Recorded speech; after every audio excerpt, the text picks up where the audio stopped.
মই আপোনালোকলৈ আগবঢ়াইছোঁ কবি দীপিকা শইকীয়া বৰুৱাৰ এটি কবিতা। কবিতাৰ শিৰোনাম গান্ধাৰীৰ usuponi।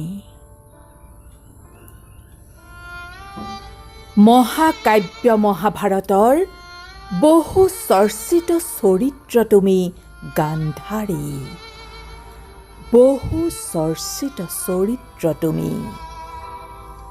ইতিহাসে কয় তুমি পতিব্ৰতা, তুমি ধৰ্মৰ প্ৰতীক, তুমি স্বামী ভক্তা।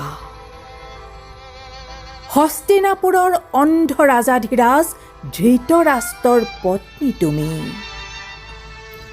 ধৃতৰাষ্ট্ৰৰ পত্নী তুমি।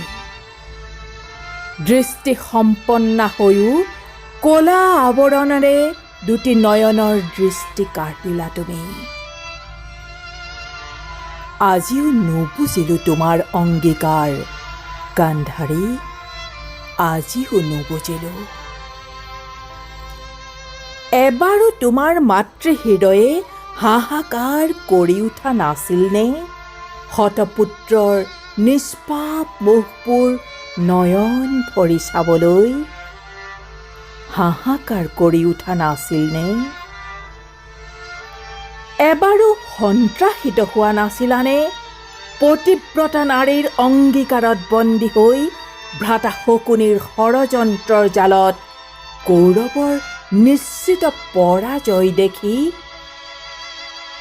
এবাৰো সন্ত্ৰাসিত হোৱা নাছিলানে? এবাৰো স্পৃহা জাগি উঠা নাছিলনে?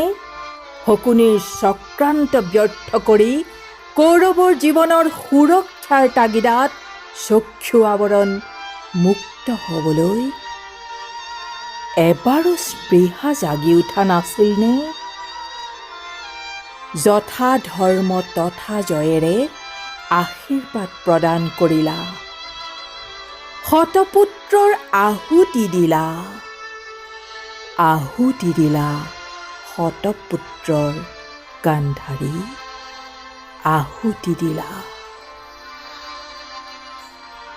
গান্ধাৰী, চক্ষু আৱৰণ তোমাৰ প্ৰকৃততে পতিব্ৰতা নাৰীৰ অংগীকাৰ আছিল নে তোমাৰ জীৱন